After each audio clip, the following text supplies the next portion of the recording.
A knock on my door changed my life forever. A pregnant woman stood there, her hands shaking as she held her swollen belly. "My name is Clara," she whispered, her voice trembling. "And you're the father of my baby."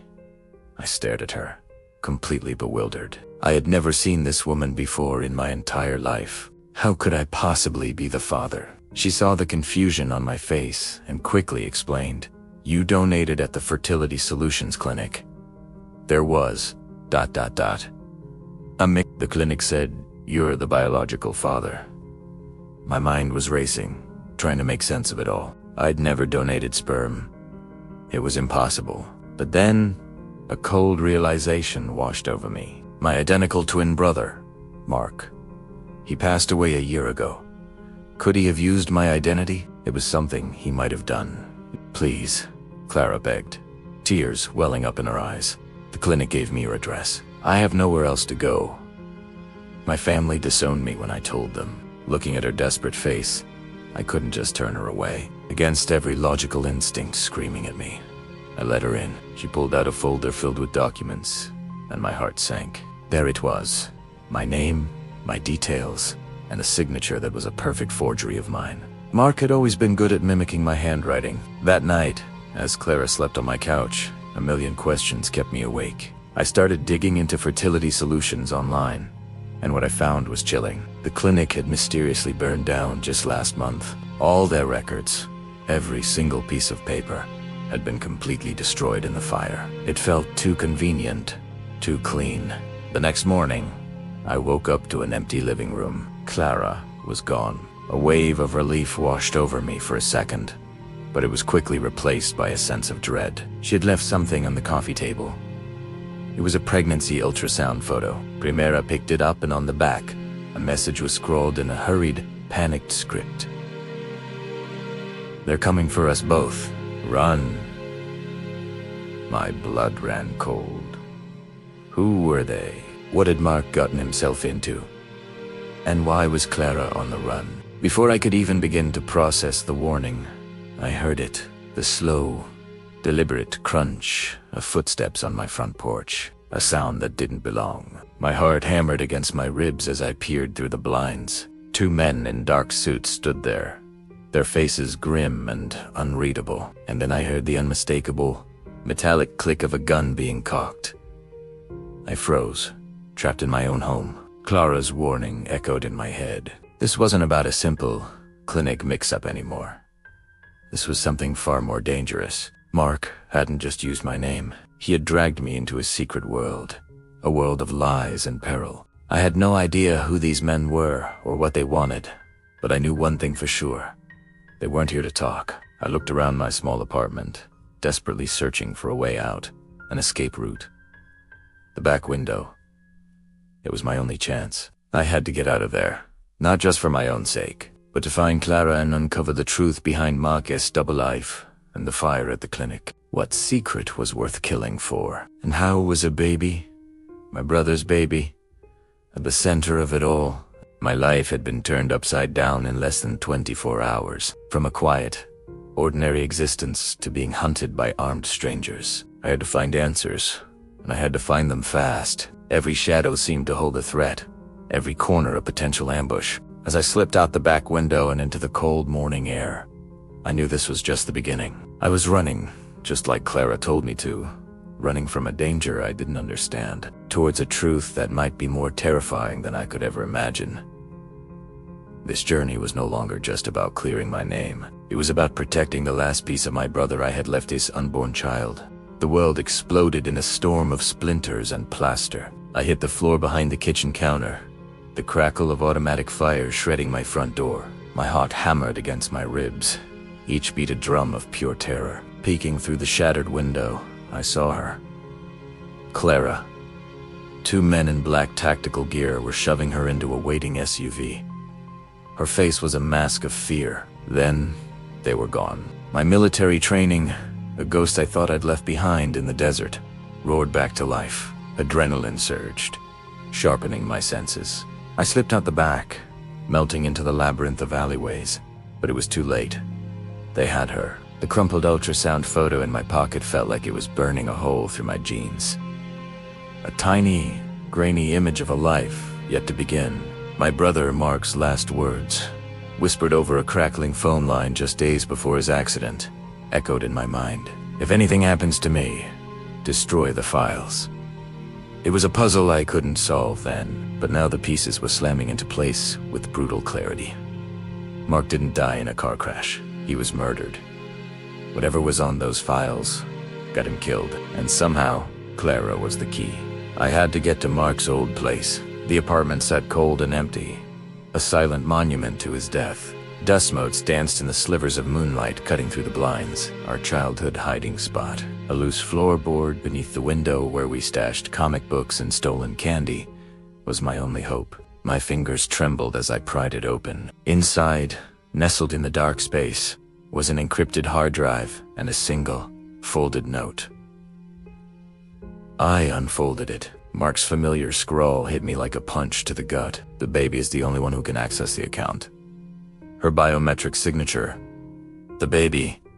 Not just any baby. Clara's unborn child. The child in the ultrasound photo. This tiny, innocent life held the key to a fortune, a secret, or something far more dangerous. It was a failsafe. Only a paranoid genius like my brother could have devised. My phone vibrated, a harsh buzz against the silence. An unknown number. I answered, my hands slick with sweat. A distorted voice, cold and metallic, cut through the static. We have Clara. Bring the files, or she dies. You have 24 hours. Click. The line went dead. So here I am, hunted by killers for files I can't open, tasked with protecting a baby that isn't mine. A baby whose very existence is a key, all to save a woman I've never even met. I have no backup, no plan, and the clock is ticking. But they made one mistake. They threatened my family, and I have no choice but to risk everything to get Clara back and finish what my brother started. This is just the beginning of the story, and I'm taking you all with me. The signal led me straight into the Lions, in an old, abandoned warehouse on the forgotten side of town. The air was thick with the smell of rust and dread, and there she was. Clara, tied to a rickety chair, her face a canvas of bruises, but her eyes still held a spark of defiance. She was alive. A man stepped out from the shadows, a cold, cruel smile playing on his lips. This had to be Richter, the ghost I'd been chasing across 3 continents. The files, Mr. Evans, he said, his voice a low growl. He gestured towards Clara's swollen belly with a glint of steel. Or I cut the baby out of her right now. My heart hammered against my ribs. I held up the encrypted drive, the culmination of my life's work. It's all here, I said, my voice steadier than I felt. But it's useless without the key. The drive is locked to the baby's biometric scan. You need to wait until she's born. Richter's smile evaporated, replaced by a mask of pure fury. Fine, he hissed. Then we'll take them both. His men, hulking figures emerging from the gloom, started moving toward Clara. My mind raced, searching for an escape, a plan, anything, but there was nothing. We were trapped, and then chaos erupted. The massive warehouse doors exploded inward, torn from their hinges in a shower of sparks and metal. Light flooded the darkness, silhouettes of government agents swarming the building, shouting orders over the deafening roar. It was the cavalry, arriving just in the nick of time. Gunfire echoed off the steel rafters as Richter's men scrambled for cover. This was our chance. I lunged for Clara, slicing through her ropes with my pocket knife. We have to go. Now, I yelled, pulling her to her feet. We had to get out of the crossfire, but Clara didn't move. She stood firm, her weight a sudden anchor. I turned, confused, and felt the cold, hard press of a gun against my temple. I'm sorry, Alex, she whispered, her voice devoid of the fear I'd seen just moments before. It was chillingly calm. But this baby is mine, and the $50 million in that account belongs to us. The world tilted on its axis.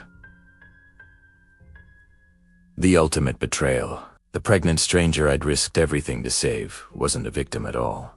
She was the mastermind, and I was just another pawn in her deadly game. It all clicked into place to set up the chase, the perfectly timed rescue. She had played me, the government, and Richter, all at once. I looked from the gun in her hand to her eyes, now cold and calculating. The woman I thought I was saving was a far greater monster than the man I was trying to save her from. She wasn't just a part of the game. She was asterisk. The game. It all started with a knock on my door. Standing there was a woman, Clara, her hand resting on a swollen belly. She told me she was pregnant with my brother Mark's child. My brother, who was dead. She claimed they were in love and that Mark had been set up by corrupt government agents who stole millions and then killed him. She needed my help to get it back, for the sake of her unborn child. His child. The story was heartbreaking, a perfect blend of tragedy and hope. She handed me an encrypted drive, saying it held the key to everything Mark had hidden. The problem was, I knew my brother, and as much as I loved him, he wasn't the type to settle down. Something felt off, but the thought of a niece or nephew, a piece of Mark, left in this world primerade to help. I agreed, and we started this intense cat-and-mouse game. Clara had contacts who fed us information about these so-called government agents. We were dodging them, decoding fragments from the drive, and getting closer to a Swiss bank account where the stolen money was supposedly stashed. The leader of these agents, a man named Richter, was always one step behind us. Clara played the part of the grieving, determined mother-to-be perfectly. She'd get tired, have cravings, and talk about the future she and Mark had planned. She made me believe it. She made me want to believe it. We became a team, united by our connection to Mark. I was the tech guy, the one who could crack the codes Mark left behind. She was the strategist, the one with the inside track. It was a dangerous dance, but for Mark's legacy, for his child, I was willing to risk it all. The final piece of the puzzle was a biometric scanner. According to the drive, the account needed Mark's fingerprint to open. Since he was gone, the system would accept the fingerprint of his closest living relative. Me. The plan was set. We'd infiltrate a high-security facility where a master terminal was located. Clara would create a diversion. I'd access the terminal, use my fingerprint, and transfer the funds to a secure account. It was a classic heist movie setup. The night of the operation was thick with tension. Clara gave me a reassuring smile. "We're doing this for him," she said, her hand on her belly. And in that moment, I felt a bond with this woman. We were a family, brought together by loss. But as we moved through the silent corridors of the building, a cold knot of doubt tightened in my gut. The plan felt too clean, too easy. Mark always had a contingency, a backup for the backup. This felt linear. Too much like someone else's plan, not his. We reached the server room. The air was cold, humming with the sound of 1,000 machines. I approached the terminal, my heart pounding. Clara stood guard at the door, her eyes scanning the hallway. I placed my hand on the scanner. The screen flickered, verifying my identity. Access granted, but just as I was about to initiate the transfer, the doors burst open. It wasn't Richter. It was men in dark suits, guns raised, and Richter was with them, but he wasn't in charge. He was looking at Clara. That's when my world tilted on its axis. Clara walked towards me, no longer looking like a scared, pregnant woman. Her face was cold, her eyes sharp. "Good work," she said, her voice devoid of the warmth I'd grown used to. Her men surrounded me. The game was up. Then came the biggest shock. Clara reached under her shirt and unstrapped the prosthetic belly. It wasn't a baby bump. It was a sophisticated casing. She opened it, and inside wasn't a baby blanket or a toy. It was her own biometric scanner, wired into a portable terminal. "Mark and I were partners," she confessed, her voice dripping with venom. "But he got greedy. He wanted to keep all the money from our last job for himself. The corrupt government agents were her crew. Richter was her seconding. The entire pregnancy story, the shared grief, the mission to reclaim his legacy, it was all a lie. A perfectly crafted illusion to manipulate me, to get close enough to find the real prize. The encrypted drive and the location of the money. She thought she had won. She thought she had played me from the start. But she had underestimated one thing. My brother taught me to be paranoid. He taught me to never trust a story that's too perfect. I had anticipated a betrayal, though I couldn't have imagined the sheer scale of it. The encrypted drive I'd given her crew to analyze. It was a fake. A Trojan horse loaded with tracking malware that had been feeding our location to the real authorities from the moment I met her. As Clara gloated, her moment of triumph was cut short by the wail of sirens growing louder outside. Panic flickered in her eyes. She lunged for me, trying to get my drive. The real one. But I was ready. I used Mark's favorite move. A simple, effective disarm he taught me when we were kids messing around in the backyard. The gun clattered to the floor. The sirens were deafening now. Red and blue lights flashed through the windows. The real FBI stormed the room. The money was never yours, I told her, as agents cuffed her and her crew. It wasn't for you, and it wasn't for Mark to steal. I looked her right in the eye, wanting her to understand the depth of her miscalculation. It was emergency funds for whistleblowers. Mark was trying to protect people, not profit from them.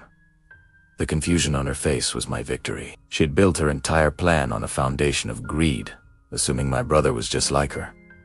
She'd never considered he might have been a hero. At the real FBI debriefing later that week, the full picture finally came into focus. The lead agent explained everything. Mark had been an undercover agent for the past 2 years, infiltrating Clara's international criminal organization. The money wasn't just for whistleblowers. It was key evidence, a digital breadcrumb trail that could bring down a corrupt senator and several corporate giants involved in her network. My brother hadn't been killed by corrupt agents. He'd been killed by Clara's crew when they discovered his true allegiance. He died protecting his mission. Diez, a hero. For the first time since the funeral, I went to visit his grave. The silence of the cemetery was a stark contrast to the chaos of the past few weeks. I traced the letters of his name carved into the cold stone. All this time, I thought I was avenging his death, reclaiming his stolen legacy. But his legacy was never stolen. It was just hidden. You did good, brother, I whispered, the words catching in my throat. You did real good. I finished what you started. A sense of peace settled over me. The grief was still there, a hollow ache in my chest, but now it was mixed with an overwhelming sense of pride. The skills he taught me, the coding, the paranoia, the stupid disarming move, they weren't just for fun. He was preparing me. He was trusting me to see it through if he couldn't. My life is different now. The pregnant stranger at my door changed everything, just not in the way she intended. Her lies led me to the truth. I now work as a consultant with the FBI, using the unique skill set Mark gave me to help protect others. It's my way of honoring him, of continuing his work. I learned that sometimes the most dangerous lies come wrapped in the most innocent disguises. A kind smile, a tragic story, or a pregnant belly. And I learned that sometimes protecting your family means more than just keeping them safe. It means honoring their legacy, fighting for what they believed in, even when it means risking your own life to finish their fight. Mark's story didn't end with his death. It was just the beginning of mine. Thanks for watching and being a part of this journey. If you found this story compelling, please hit that like button and don't forget to subscribe for more content. Your support means the world. See you in the next one.